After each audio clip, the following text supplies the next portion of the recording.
Hello everyone, my name is Preston Dennett and welcome to a new episode of UFOs and the Paranormal. Today's episode is called Not Alone, 10 Super Strange Alien Encounters. I love encounters involving humanoids. They're endlessly fascinating.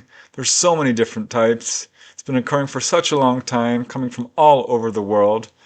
And that's, of course, what I want to talk about today. I've got cases dating all the way back to 1956 up to 2009, and again, from a wide number of geographical areas, including Australia, France, Italy, Norway, Spain, Germany, the Philippines, actually, Brazil, and, of course, the United States. Many different types of ETs, the typical grays, tall humanoids, short little humanoids, even robotic type figures, human-looking ETs, many different kinds. Now most of these are pretty extensive encounters with some interaction. Several do have multiple witnesses, and of course many types of really interesting and, I think, compelling evidence, including landing traces, certainly, physiological effects, animal reactions, electromagnetic disturbances, and more. I think the most consistent feature that is present in pretty much every single case is that the witnesses themselves are affected profoundly, often for the rest of their lives. Yeah, that's very consistent. And I think each of these cases is important because they provide insights into the nature and origin of this phenomena, UFOs and extraterrestrials. And I know there are different types of entities out there, but I do think the cases that I'm presenting here do involve extraterrestrials in the classic sense. People like us, but from other planets. It's simply my assessment. Others may disagree. I know there are skeptics out there. But think about this. I've presented probably close to 1,000 humanoid encounters just on this channel alone. That's a lot. And these 10 cases here are just the tip of the iceberg. There's plenty more where these came from. So yeah, I mean, you might be skeptical of some of these, but there's always more cases. And I've said it many times. To me, the best evidence is the fact that there are so many cases. And they're remarkably consistent in detail. I find the commonalities just as interesting as the differences. But yeah, a lot of cases. Some are multiple witness cases, some are single witness cases, but there are so many of them. And this is going to be a fairly long episode, so let's just get started. And the first case I want to cover, I call Police Officers See Landed UFO and Humanoids. This is a really fascinating case. It's quite unusual, quite extensive. It occurred in January of 1956 in a little village in France called Barre-des-Cevennes. And it's unusual in many ways. I like it because it does have physical evidence to support it and multiple witnesses. And it's just a really interesting series of events. The first case comes from French researcher Jean Tirode. It was 1 a.m. as two gendarmes, these are French police officers, they were pushing their bikes up a hill located at Barre-des-Cevennes. These officers included Henri Barboule and his partner, Monsieur Simon. Now it had been an eventless night until just about at the crest of the hill. This hill is called La Rouviérette, and this is near a small barn that the two officers had stopped when they heard a loud noise approaching. They first thought it was a truck coming up the hill that they had just hiked up with their bikes, and wanting to mark their passage in their logbooks, they leaned their bikes up against the wall of this barn and waited for what they thought was a truck to arrive.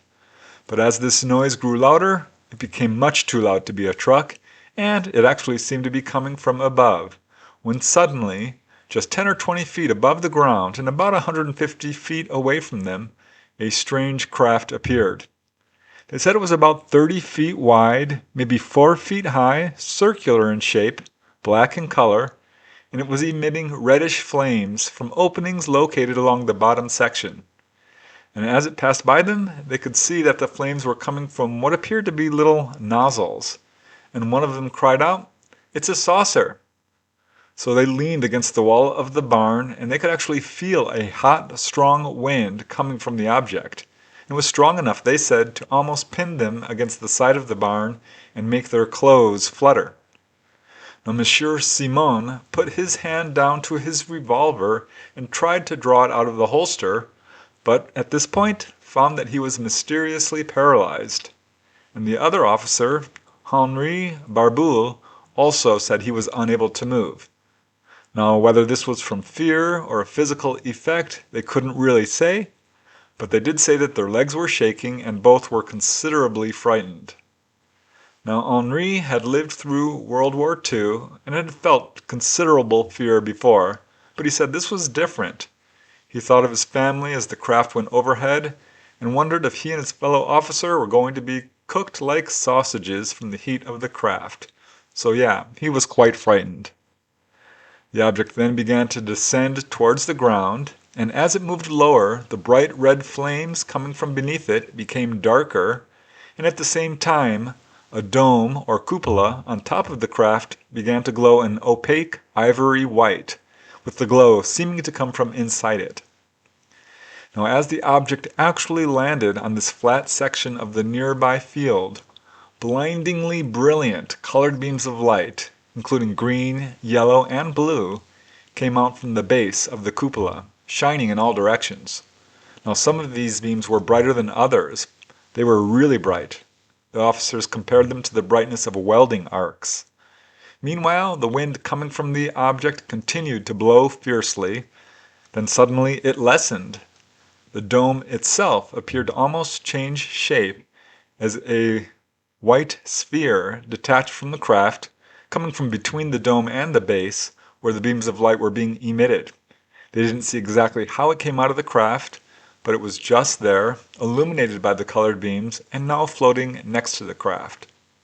It wasn't super big, about the size of a basketball or so, maybe a little larger, but this sphere itself glowed a soft ivory white color, the same color as the dome of the craft, and it then proceeded to move at an angle to their left, then moved in a straight line at only a few miles per hour towards the nearby mountain of Castellet. Now, to their amazement, this sphere began to actually circle around the mountain itself, disappearing behind it and coming around the other side. As it did this, the two officers noticed something else. As soon as this white ball began to move around the mountain, they both noticed four large, dark humanoid figures standing next to the craft. They did not see them come out, they were just suddenly there, and these figures began to walk around the craft as if inspecting it. In fact, they walked around it several times, moving slowly as if looking for something. Meanwhile, the glowing sphere made a second revolution around the mountain, reappeared, and went towards the machine, passing pretty close to the two officers, about 150 feet away. They said it was totally silent. It quickly re-entered the craft as mysteriously as it had come out of it, and as the sphere entered the craft, the strange humanoids also disappeared, presumably into the craft, though the officers couldn't say for sure. Seconds later, the brilliant beams of light and the glowing cupola were extinguished.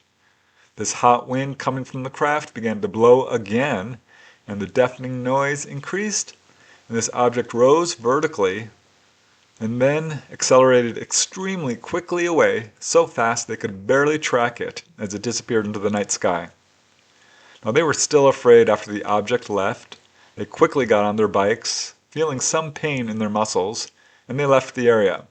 They felt no other physical effects. However, Henri Barboule did say that the watch he was wearing at the time of the incident had stopped working, and he took it to a watchmaker who asked him a very curious question. He asked Barboule if he had worn it while he was under an X-ray, which of course he hadn't. He tried to fix the watch, but it never did work again. The two officers did report the incident to their superior, who actually went to the spot and did an investigation, and they discovered that several people in the town that night had heard this loud roaring noise. Now the hill that the UFO was inspecting does have an interesting geological aspect to it. It is very rich in granite and quartz. So that's the kind of case I think that's really hard to deny. I mean, we have two police officers of excellent credibility. We have physiological effects and electromagnetic effects. Some really good evidence here. Also, I find it interesting that the UFOs showed particular interest in this area, geographically speaking. There must have been something about this mountain that they were interested in to send a probe circling it, not once, but twice. It's a really unusual case. And now we move to another one, which is equally fascinating, I think. This one is a single witness case. I call this one UFO Lands in City Park. This occurred on December 9, 1962 in Bologna, Italy. And while it is a single witness case, there are some apparent landing traces. And it's just a fascinating case because this UFO landed in a fairly urban location. This single witness case comes from Italian researchers Paolo Fiorino and Gianpaolo Grassino, and it was published in the Italian UFO publication Rivista di Informazione Ufologica. So the main witness is Antonio Candau. He's a 27-year-old driver and waiter. And he had gone to the movies but decided not to go to the movies and went instead to a little restaurant. And it was around 9:30 p.m. that he left and began to walk along Via Cadvia. This is a tree-lined avenue by the San Michele Park in Bosco, near Bologna, Italy, very close to the Orthopedic Institute of Rizzoli, and actually the site of military barracks where Antonio himself had served prior in the military. It was a cool, clear evening, again December 9, 1962. There was little traffic, pedestrian or automobiles, and after about 15 minutes of walking, Antonio heard a strange hissing sound, and looking towards the park, he was surprised to see a strange craft of, quote, fairly large shape, like a deep plate, he said, with a dome on top, and it was covered with rotating, multicolored lights. They reminded him of ambulance lights. Now this object was descending from the sky and clearly coming in for a landing just on the other side of a fence. Antonio was frightened by the sight, naturally, and instinctively stepped back and hid behind a tree. And as this object landed, he peered at it from behind the tree and could see that it was about 30 feet wide, metallic. It had a silvery gold appearance, he said. He couldn't see the base of it from his vantage point as there were some bushes and very small trees in front of it. Now he could see that it had no portholes or markings of any kind. There was just these spinning lights, and this loud hissing noise decreased to a very soft but still audible level. Then, suddenly, right below the dome, a doorway opened gradually from top to bottom, and at this point Antonio could see that it was well lit inside this doorway opening, and he saw the silhouettes of two people standing there. As he watched, a small ladder-like staircase of about 6 or 7 steps went down from the base of the doorway to the ground, and the two figures immediately stepped down from the now open doorway, down the steps, moving side by side in synchronous motion. Antonio could see that they were about 5 feet tall, human-looking, though they did have dark olive-colored skin, short dark hair, and very reflective eyes. He said they were both wearing tight-fitting jumpsuits of a, quote, beautiful yellow color. There were no markings of any kind on them except for a large dark belt at hip level, and this belt held a small rectangular box along their hips. So Antonio was amazed. He stepped out from behind the tree and just stared. And at this point, both of the strange men looked at him, and the man on the right spoke a few words out loud in a strange language, and then extended his arm and pointed his index finger at Antonio. Now Antonio could speak a few languages. He was familiar with, of course, Italian, but also French, English, and Russian. And he said the language that they spoke was none of these, but he did have the impression that they were asking him a question of some kind. But not knowing what it was, he didn't answer. He did notice strange shadows of movement in the doorway behind the two beings, but couldn't say what it was from. At this point, these two strange men kind of looked at each other, turned around simultaneously, and climbed back up the steps, walking into the craft, still synchronous side by side. The door closed, and immediately the object began to rise slowly from the ground, making that same loud hissing noise that Antonio had heard upon its arrival. This object rose slowly, about 100 to 300 feet straight up, and then very quickly darted away at a right angle, heading southwest towards the Church of San Michele in Bosco. Now, as it darted away, Antonio ran down the Avenue Via Cadvia, hoping to see where this object went, but it was gone. And he says the whole experience lasted about 2 or 3 minutes. Now, at this point, he did see a car going by, and he considered flagging it down to see if they had seen anything, but fearing he would be disbelieved if he told them about his experience, he decided not to. He continued walking to the trolley bus and then went home, and although he did go to bed, he said he was so shaken by his experience that he was unable to sleep at all that night. So the next day he went to work and he told his employer about the encounter, and his employer seemed very open to it, said he had heard about flying saucers, but advised Antonio not to tell anyone as the reaction might be negative. He did say to look to the newspapers for any corroboration or other reports. Unfortunately, Antonio couldn't find any corroboration in the newspapers, but about a week and a half after the encounter, still unable to get it out of his mind, he returned to the spot of the landing and saw what looked like impressions in the grass. But when he checked a few weeks later, these impressions were no longer noticeable. So he didn't really talk about it until about 24 years later, when he still couldn't get it out of his mind and decided to report it to UFO researchers, who did find him to be sincere and of sound mind. Antonio did say that the encounter affected him deeply and ignited a strong interest in the subject of UFOs, which would remain for many years. Yes, this is a single witness case largely resting upon one person's anecdotal testimony, with some apparent landing traces which unfortunately weren't investigated at the time of the encounter. But the encounter itself was researched by professional investigators. I think that lends a level of credibility to it.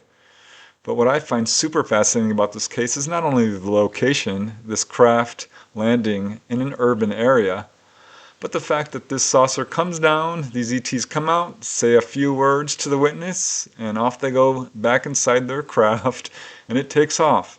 There's quite a few cases like this, where they just come down, say basically hi to the witness, and off they go. It's very odd, but so many cases like this. And here's yet another case. It's incredible to me how many cases there are of humanoids. And this one is quite unusual. I call this one Followed by a UFO. This occurred in January 1973 near Nowra, Australia.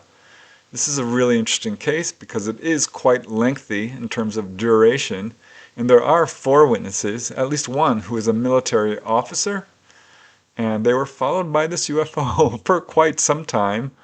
One of them insists he saw a humanoid inside this craft, and this particular witness is in fact a military officer. And this case also has a very interesting aftermath to it. This unusual multiple witness case comes from Australian researcher Bill Chalker and was presented in his book, The Oz Files. There were 5 witnesses, the main reporting witness being Elizabeth C. Now, they were driving along the south coast of New South Wales, nearby the town of Nowra, again in Australia.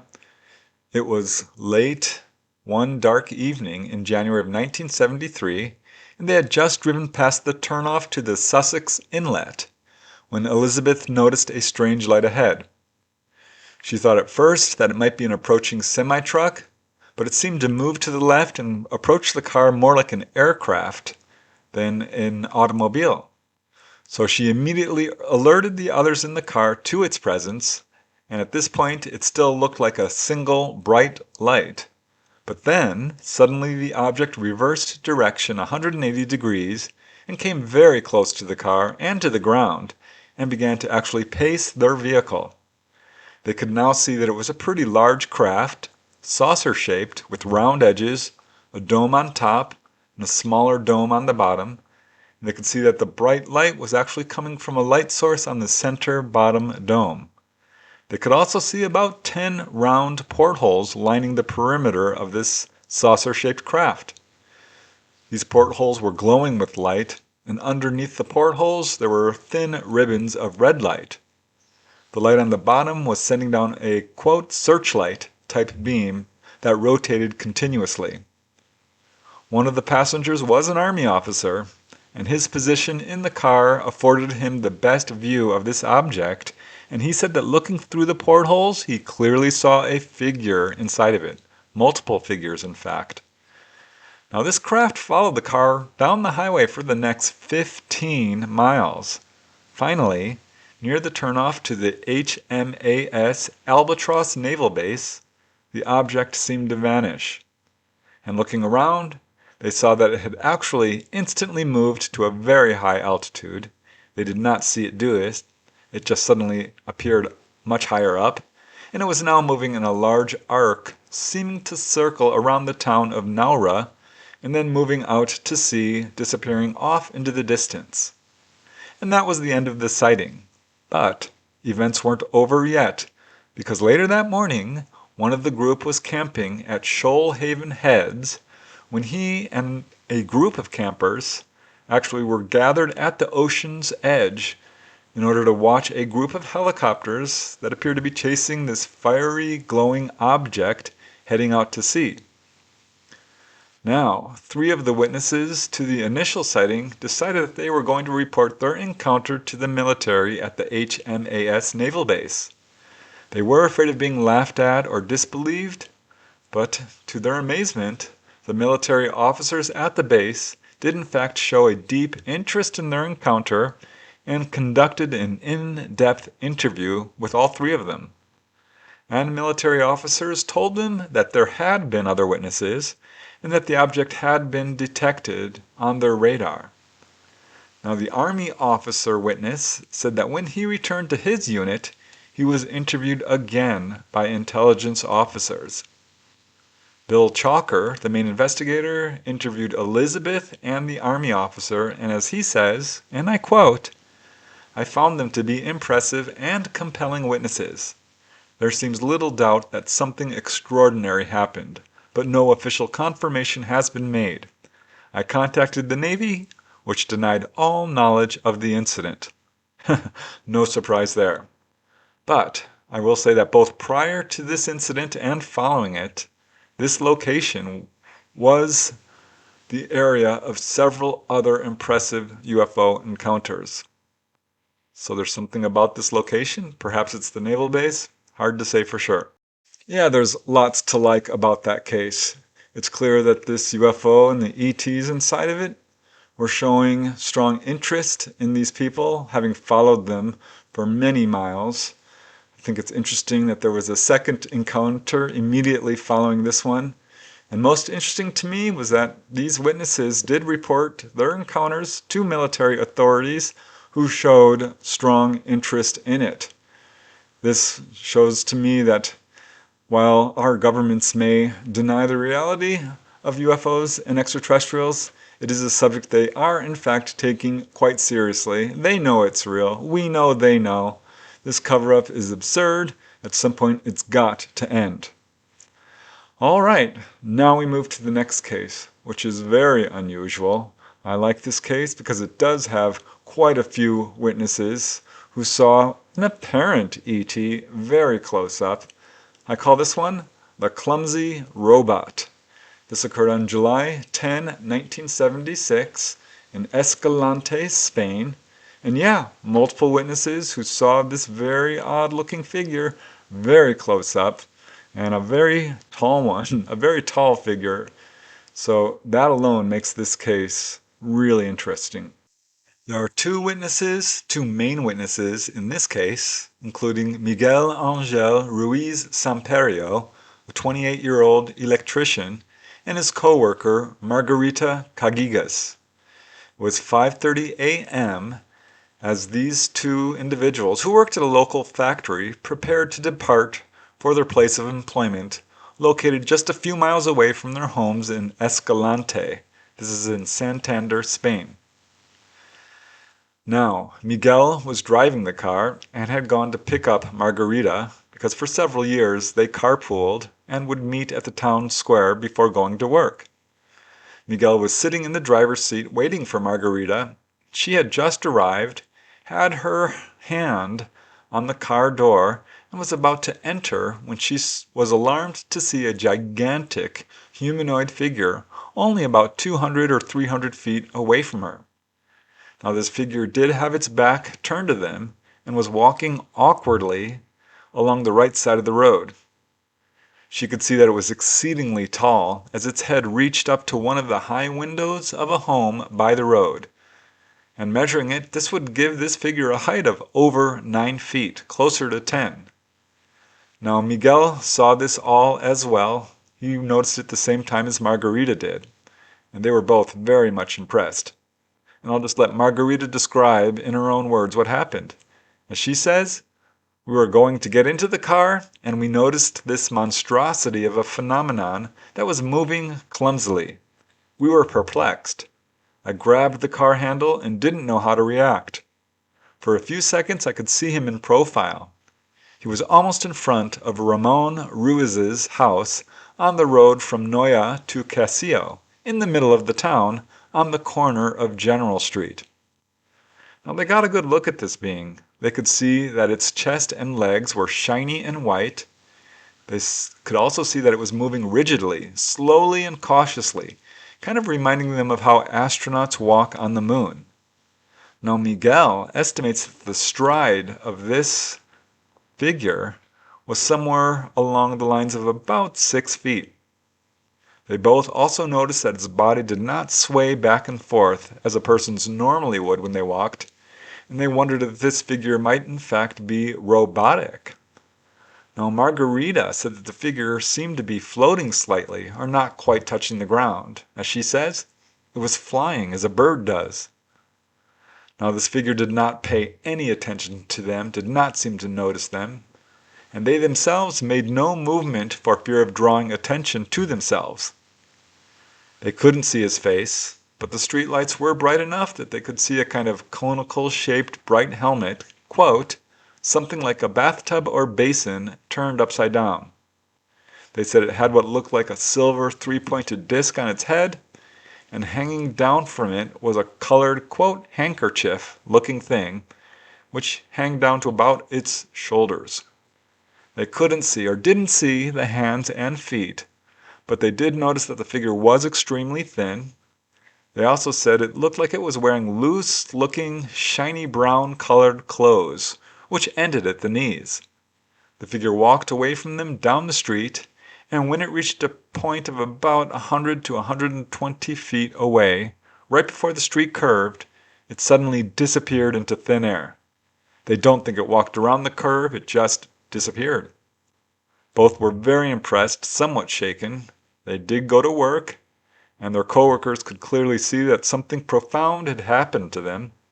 Angel wanted to keep silent, but Margarita shared what happened, and to her dismay she was disbelieved and even mocked and ridiculed. Now this, despite the fact that they were both married, Margarita had kids, both had worked at the company for 12 years, had never considered the subject of UFOs or aliens, and were well respected in their community. Such a shame. Now, investigators did interview the witnesses and learned that the local mayor of the town also saw the entity, and he said that luminous flashes of light were coming from its chest area. Also, a few days before the encounter, a witness in the adjacent neighborhood had seen an unexplained glowing red object sitting in a meadow next to her house. So this does appear to be somewhat connected and is perhaps confirmation. But as the witness says, I got up to drink water, and through the windows I saw a very powerful red light in a meadow. It scared me so much that I went to bed. And after that, she did not look outside, so we don't know what happened to it. Such an interesting case. I really do wonder what kind of ET that was, if it was robotic. Hard to say, but so interesting because it wasn't just those two witnesses who saw it. I mean, the mayor of the town saw it as well. There was a UFO landing near that area around that time. Always adds another level of credibility and corroboration to a case. And just weird and fascinating. I mean, that's a very tall figure, 9+ feet, really unusual. But there are many cases of very, very tall humanoids of all kinds. And now here is another case, which is really interesting. This is a single witness case, doesn't have a whole lot of evidence to it, other than animal reactions and some physiological reactions. I call this one Aliens at the Front Door. This occurred on July 11, 1978 in Alta de Muca, Brazil. And this was an area that was really quite heavily populated. So that itself is also quite unusual. The location of this incident, Alta da Muca, is a pretty densely populated area of Sao Paulo, Brazil. And this case, despite being featured in several foreign magazines, is virtually unknown in the United States, certainly, because it was just before midnight on July 11, 1978, that the witness, known only as Amalia, age 44, was watching TV while eating a freshly peeled orange in her living room. And her 3 sons were asleep in their bedrooms when suddenly several weird things began to occur at the same time. First, there was a loud thud coming from outside. Second, her little dog immediately began to run in circles throughout the living room, into the kitchen, then to the door, barking furiously. Thirdly, the screen on her television began to flicker in an odd way. So she didn't think too much of all this, but she got up from the couch, still holding an orange peel, and went to the front door. And as she approached the door, she noticed something else strange. There was a loud, quote, mechanical buzzing sound. She still didn't think too much of it, as she lived next to a mechanic's workshop. But when she opened the door, she got an incredible shock, because standing on either side of her doorway were 2 small humanoids. And directly behind them, just a short distance away, in the middle of her yard, was a small oval craft resting on 4 conical landing legs. They were thick at the top, where they were attached to the craft, and thin at the bottom. She said the craft itself was about 9 feet wide and 6 feet high. It was dull silver with a bright silver band around the circumference and oval portholes around the top dome, with a yellowish light on top that was flashing multicolored lights. Now this craft did have an open door through which she could see some strange instrumentation inside, one of which she said was kind of like a ball with countless moving threads giving out colored lights, reminding her a little bit of a porcupine. She did see 2 glowing lights outside and separate from the craft. At this point, her dog had stopped barking and actually ran away, taking refuge somewhere in the house. Amalia now noticed an overpowering, oppressive silence. She says it was as if she was deaf, or the entire world had become silent. She described these beings in detail. She said they were about 3.5 feet tall, very slender. They wore full-body, soft-looking gray jumpsuits, which covered not only their entire body, but both their hands and feet. It had a thick belt, which contained various small cylindrical instruments.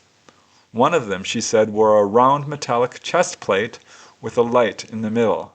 This one was a little heavier than the other one, and she had the impression it was female.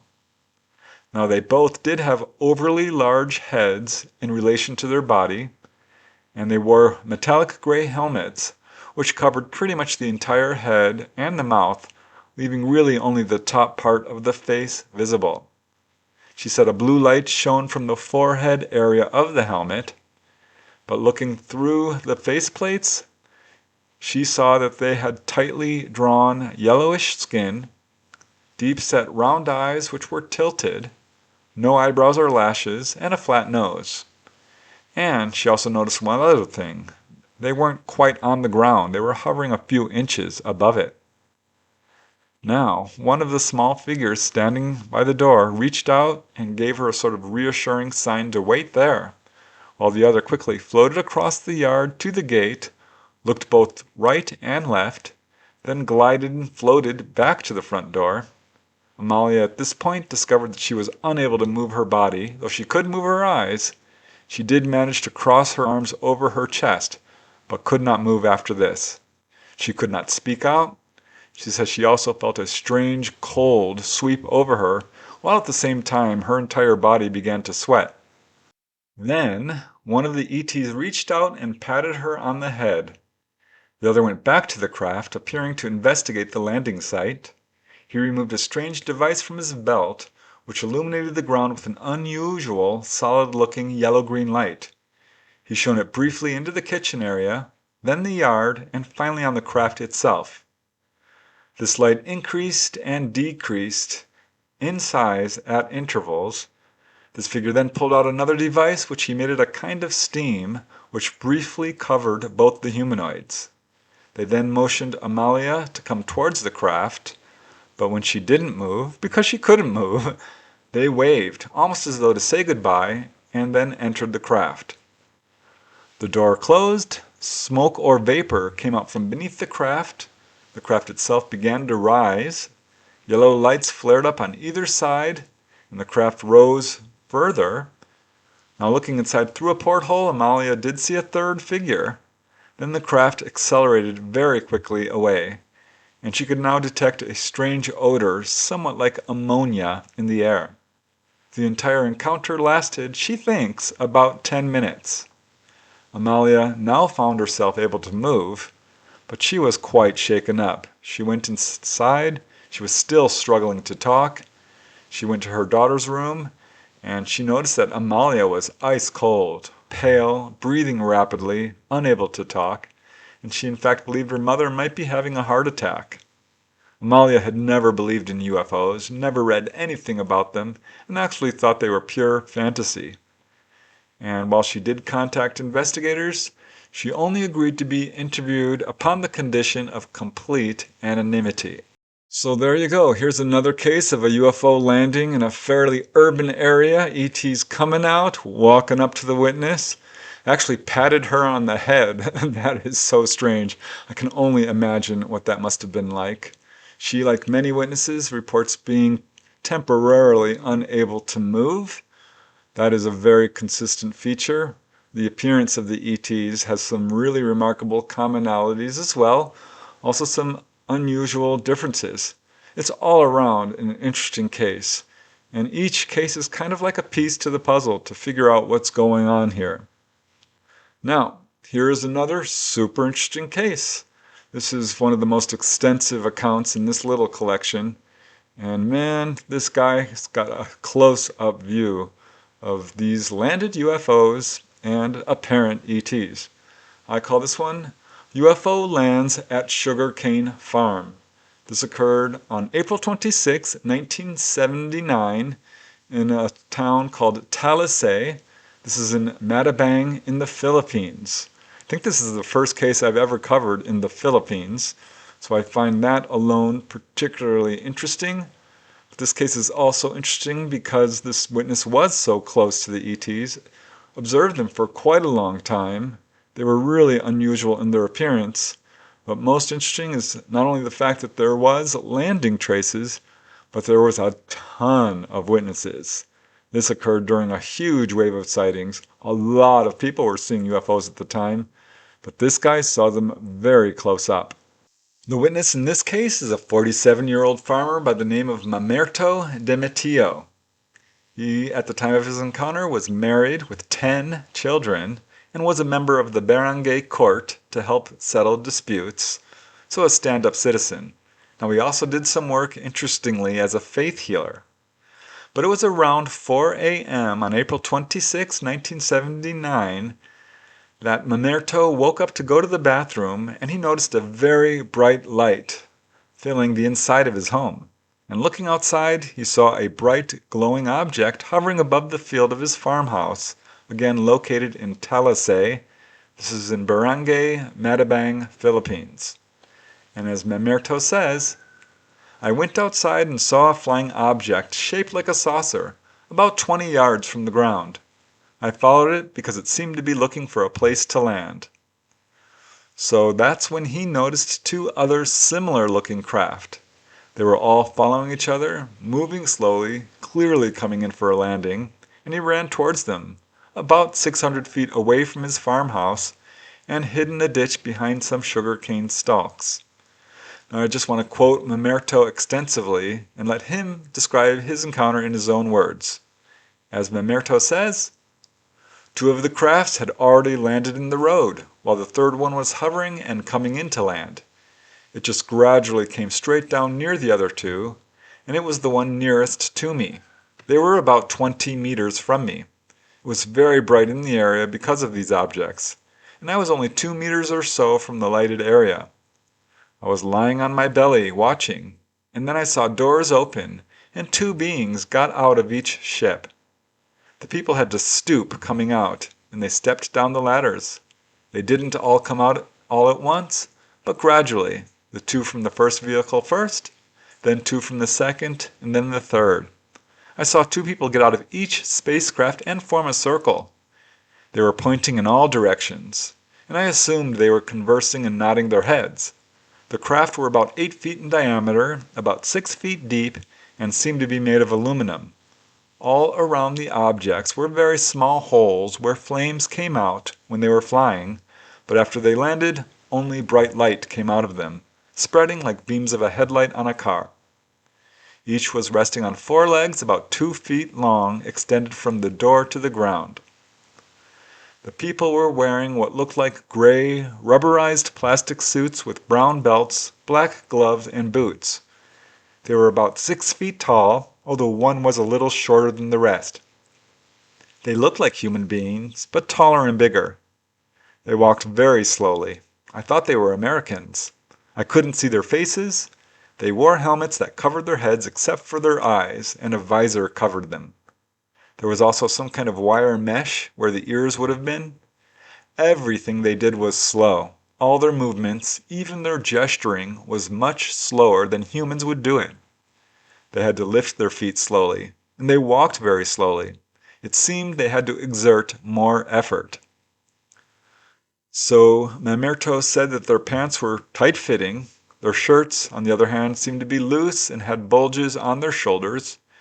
He said that they had belts crossed over their shoulders and what looked like thin white backpacks. He said their boots went all the way up to the knees, and he saw what he thought were zippers along the side. While they seemed to be talking, he heard no sound coming from them or from the craft. But he did see that they were holding strange instruments in their hands, which he speculated might be weapons of some kind, but as he says, I can't be sure they were guns. They were white and rectangular. What seemed to be a barrel was rectangular, like a ruler, and the handle was rounded. Then, very quickly, this encounter came to an end. As Mamerto says, they were there about 15 or 20 minutes. I couldn't see anything inside the craft through the doors, only a brilliant light. I was very worried all the time because I was afraid they'd see me. I was afraid they'd kill me or take me with them. They then got back into their craft and the ships rose up one by one and flew out of sight. When they flew off, I could hardly stand up because I was shaking all over. I was so afraid. I was frightened and immediately ran back home. So, the next morning, Mamerto went out there and found some very interesting landing traces and what appeared to be footprints. As he says, when it got light that morning, I went back and found marks of the landing gear, maybe 5 centimeters deep along the edge of the road. They were like the webbed feet of a duck.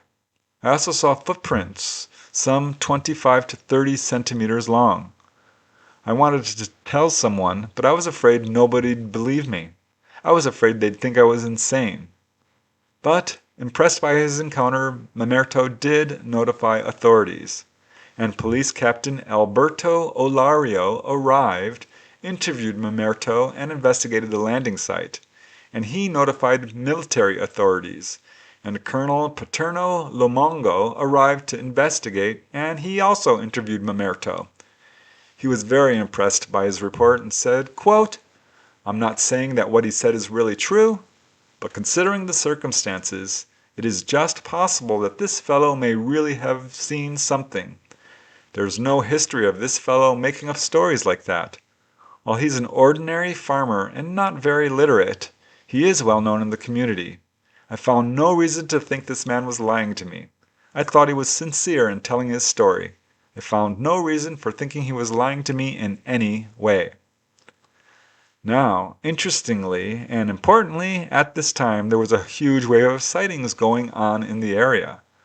1 week earlier, around 4 a.m. on April 19, hundreds of people described seeing a huge, quote, "mother ship" over the city of Talisay. There were many witnesses. One was Rufino S. Tolentino, a guard at a milling company, and he said that as the object flew overhead, it released more than 30 disc-shaped objects, all of different colors, including green, yellow, orange, and blue. There were a lot of witnesses, and this wave of sightings actually occurred over a 3-month period. Rolando Espina, he's the bureau chief of the Philippine news agency, said, quote, "Literally thousands of people in the Philippines have seen these objects throughout dozens and dozens of area. There have been so many UFO sightings, it is almost as if the Philippines have been invaded by UFOs." Now, Colonel Paterno Lomongo, who had investigated Mamerto's encounter, did tell reporters that he was, quote, "gravely concerned," unquote, about the sightings, that many of the witnesses were police officers, that they saw the craft with their own eyes, and that we, quote, "do not know what these are, and anything we do not know about, I worry about." It's an interesting type of UFO ET behavior, these big waves or flaps of sightings, where suddenly a particular area gets really active activity with lots of UFOs, and that's clearly what was going on in this case. Hard to say why, but certainly an interesting encounter of a landed UFO and humanoids. All right, here's another case. This one's super interesting.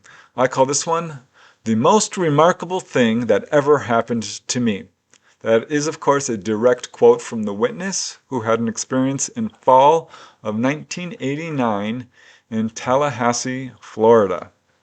This case could possibly be considered a close encounter of the fifth kind, for reasons we shall shortly see, but it's such an unusual encounter with a UFO actually entering into a person's room and this ET manifesting, and boy, this had a real profound effect on the witness.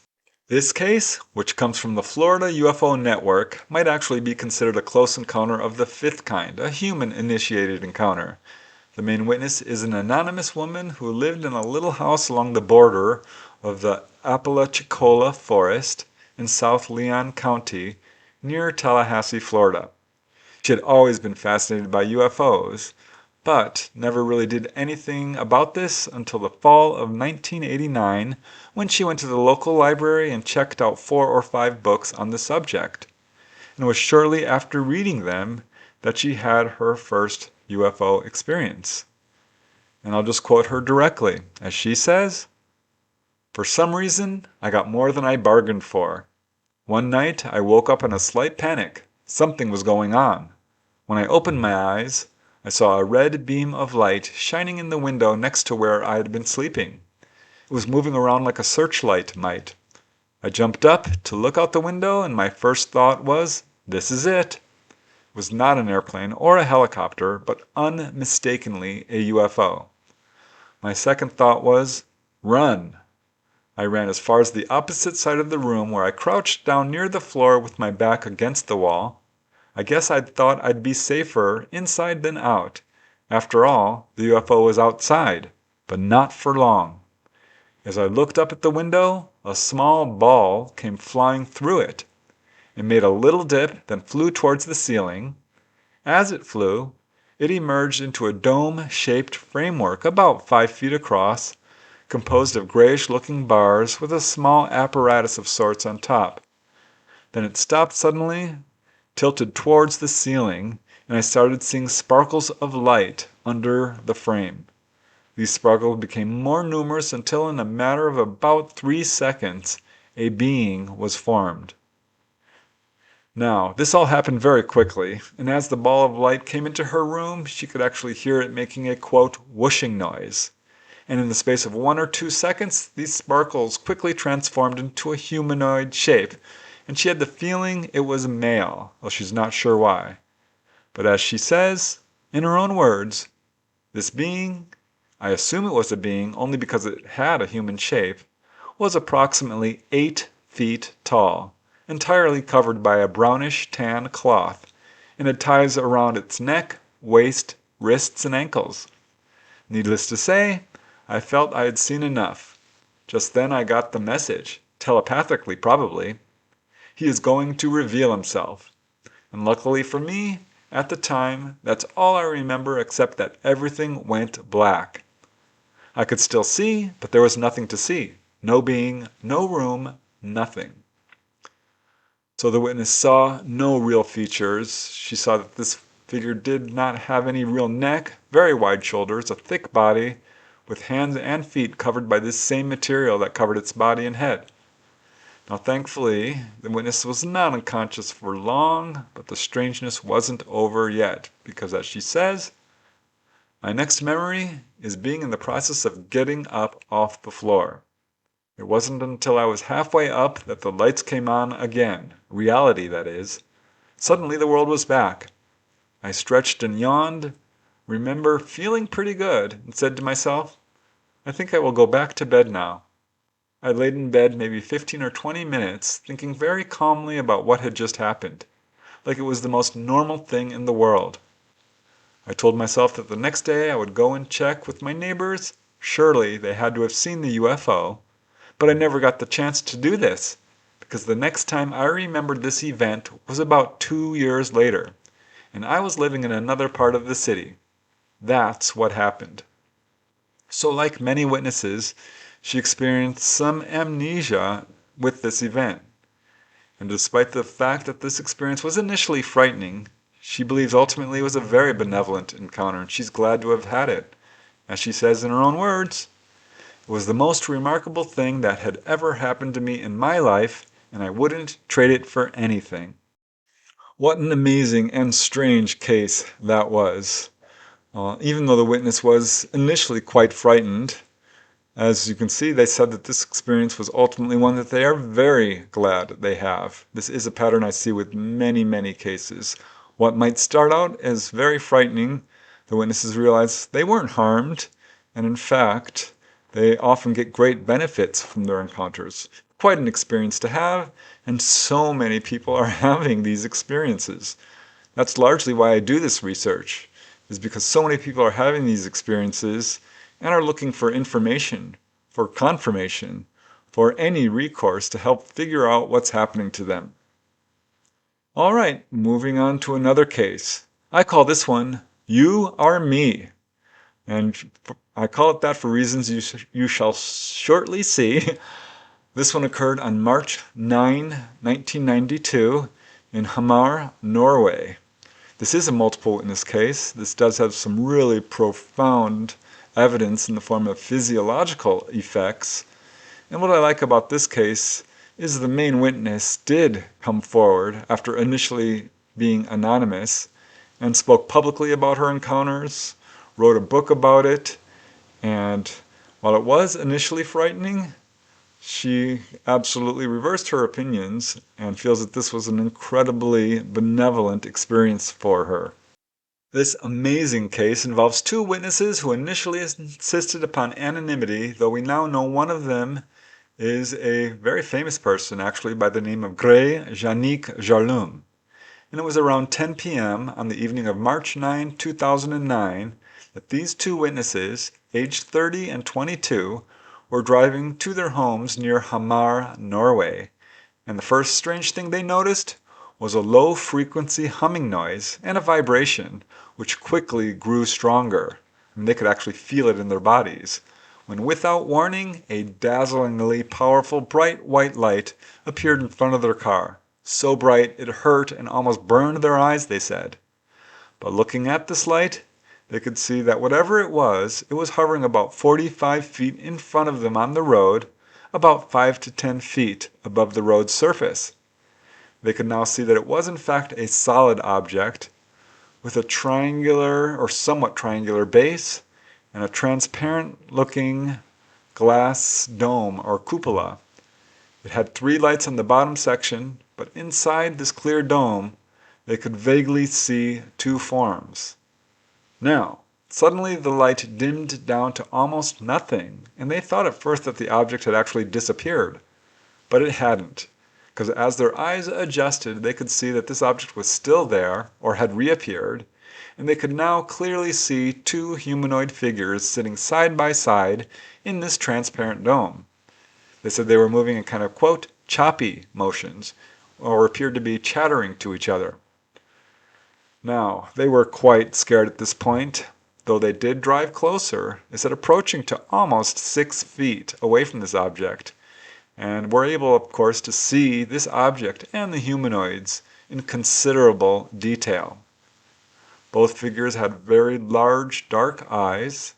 The one on the right side had what looked like a steering wheel of some kind in front of him.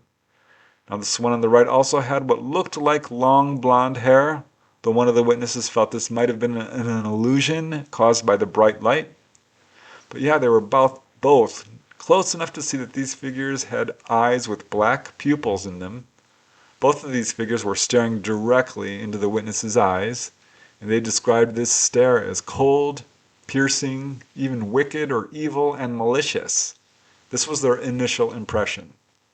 Now, one of the witnesses does admit that she was so frightened she didn't really get a good look at the figures. Instead, she concentrated more on the craft itself, which she said did not really have a triangular base but was more rounded. So these are minor differences in what they perceived. But without warning, this object suddenly disappeared. They drove home and went to bed. And when they got home, they found now it was about 4 a.m. So it's clear they probably had some missing time. Now, shortly after going to bed, Gray heard the same loud buzzing noise outside her bedroom window, and in fact it grew in volume and intensity to the point where she felt that this object was right over her house. It was making her entire body vibrate.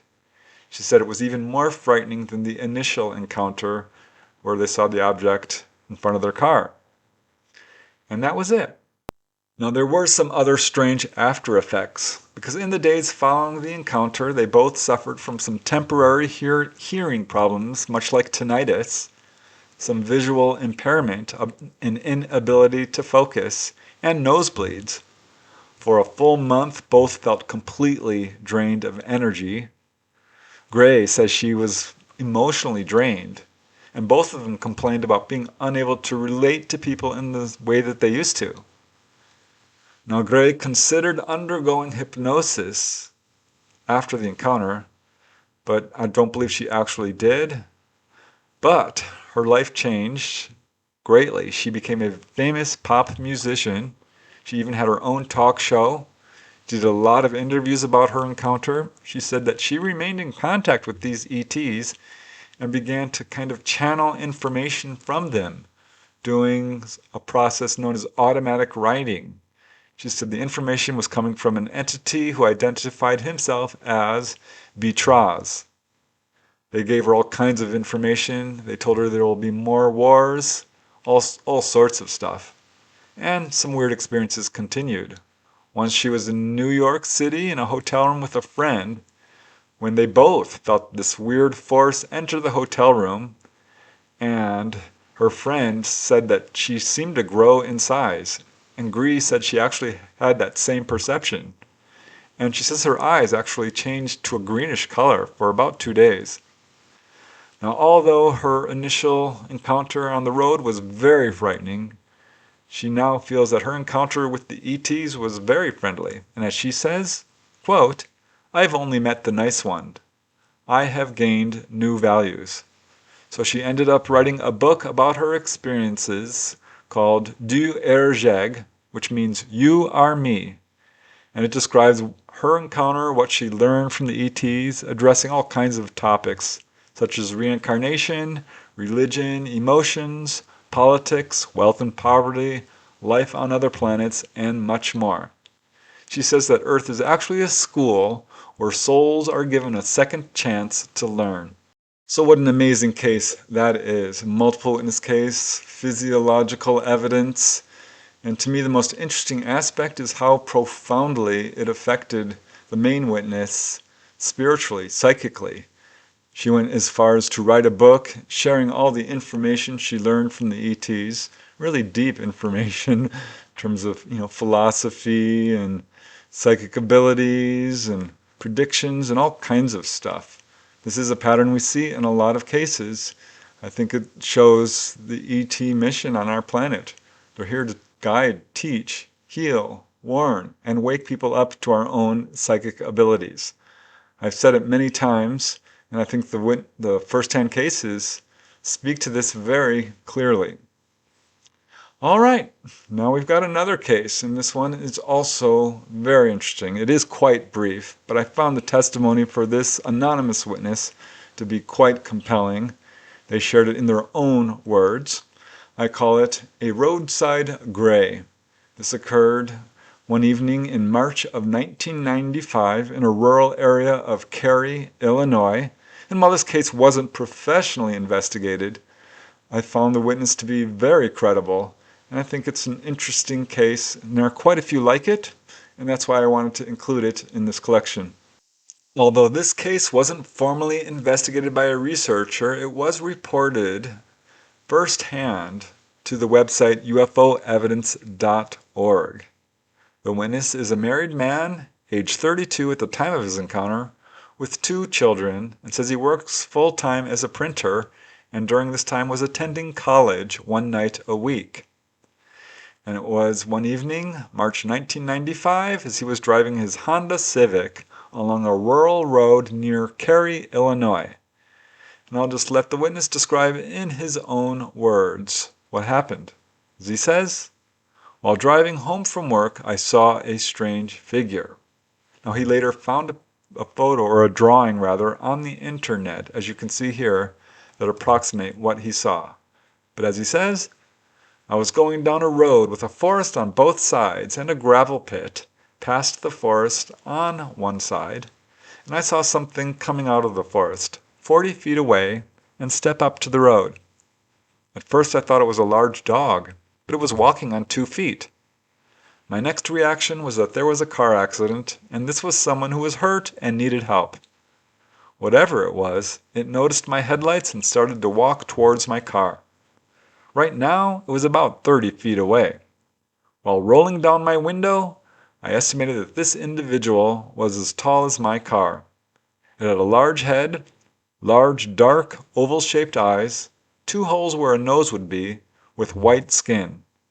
I remember the arms and legs being very thin, and as it was walking, the arms were swinging upwards, almost as if it was weighed down. When it was about 5 feet away, I kept thinking it was a victim of a car accident, but looking at the face, I realized this was not possible. The hair on my neck was standing up. I pulled forward, not really scared, just not sure what was happening. I kept going, thinking that there was an accident, and what I just saw would be explained. Well, there was nothing, and I went straight home." So once he got home, the witness could not get this encounter out of his mind. So the next day he returned to the location and took several photographs. Now, driving this same route for work, he often wondered if there might be a repeat encounter, so he began to carry a camera with him. But this experience turned out to be a one-off. He had no further encounters, and for many years he kept quiet about it. But after 10 years, finally did make a report. And as he says, "I have only talked to any extent about this to my wife and kids." Several others at the time thought I was nuts for even bringing this up, so I quit talking about it. But to this day, I can still see its face and the weird way that it walked. I also think about it every time I drive down that road. Such an interesting encounter. And what's really interesting to me is that the witness went through what J. Allen Hynek calls theory escalation. Very rarely do people jump to the immediate conclusion that they're seeing an ET. They're looking for something that's more explainable, more normal. And they were very reluctant to report this as an actual ET even after the encounter itself.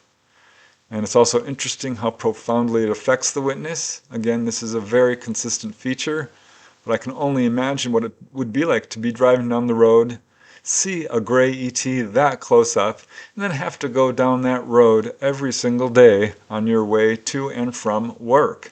So that creates quite a dilemma for witnesses. In fact, I know of cases where people had an encounter along a certain stretch of road that they had to regularly travel on and decided, you know what? I'm taking a different route, even if it's longer. Really interesting. Such a shame that there wasn't a repeat encounter because the witness was so affected by this encounter that, yeah, as I said, carried a camera with them following it. So interesting.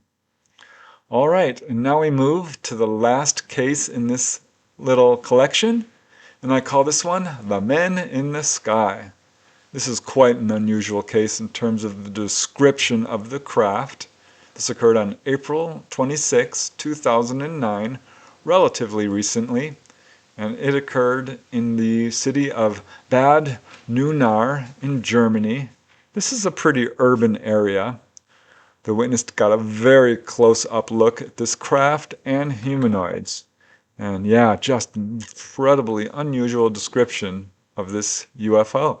This case comes from German researcher Natal Guido Cincinnati and was published in the German UFO publication JUFOF, the Journal for UFO Forschung. It's a very brief but unusual case of a close encounter of the third kind. It was around 1 a.m. on April 26, 2009, when the witness, who is anonymous, saw something he couldn't explain just outside his home in Bad Neuenahr, Germany. As the witness says in his own words, "Shortly before 1 a.m., I saw a white dot coming from the south which quickly grew in size. Suddenly, a square search beam went off." So as this object approached, this witness could now see that this was actually a structured object, long and rectangular in shape, with a black rectangular structure on top and another smaller rectangular structure on top of that. The topmost section was where this squarish beam of light was coming from, and this beam shone first to the left, then above to the right, and then below.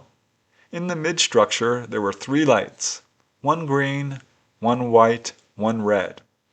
Now this does sound somewhat like a plane, but apparently it's not, because this main bottom structure was very unusual. It was divided into 3 colored sections, green on the left, orange in the center, and blue on the right.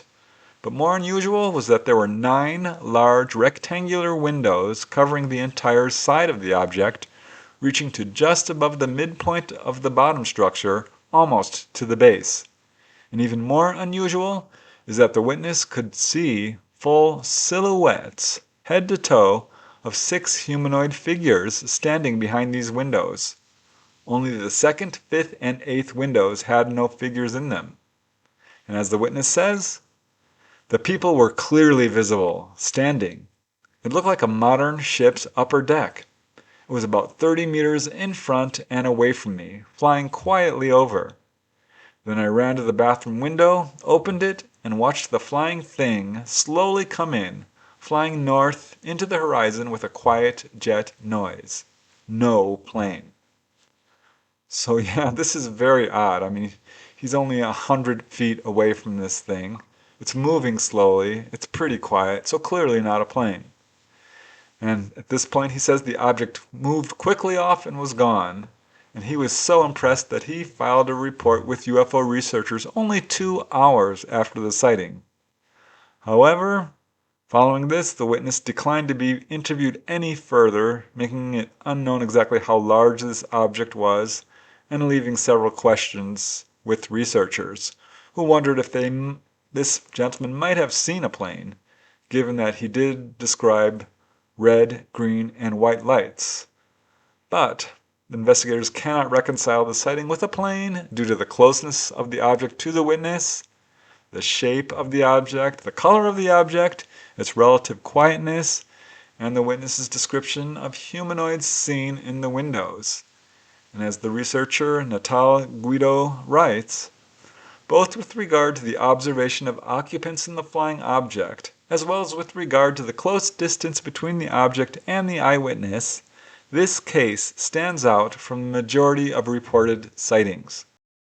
Such a shame that the witness in this case refused to submit to further interviews. We probably could have gotten a lot more information, but the main researcher definitely feels like this is a legitimate case, worthy of attention, worthy of being publicized, and that's why I included it, just because this UFO is such an unusual description of UFO. I don't know that I've heard anything quite like it, but it's one of the fascinating aspects of ETs and their craft is the huge variety of descriptions and the reports that people give. So there you go. 10 cases of humanoids from all over the world. Many different types of humanoids. Several multiple witness cases reaching back, way back in time, all the way up to pretty much the current day. I think this is important because it shows just how common this is. I've said it over and over again, but most people don't report their encounters, especially if it involves humanoids. So any estimates as to how common this experience is are probably way off. I'm guessing it's probably closer to a 10 at least or 100 times of any official estimates. So many cases.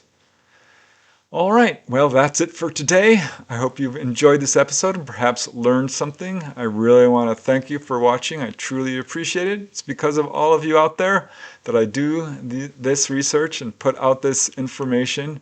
Very much fact-based, no sensationalizing, no speculating, just the facts. I think the facts alone are amazing enough. There's no need to dramatize or sensationalize people's accounts. This is happening. And if you don't believe these cases, again, there's more where these came from. So yeah, thank you again. And until next time, keep searching for the truth. It's out there. It's up to you to determine what it is. Keep asking those hard questions. And most important of all, keep having fun. That's why we're here. See you guys later. Bye for now.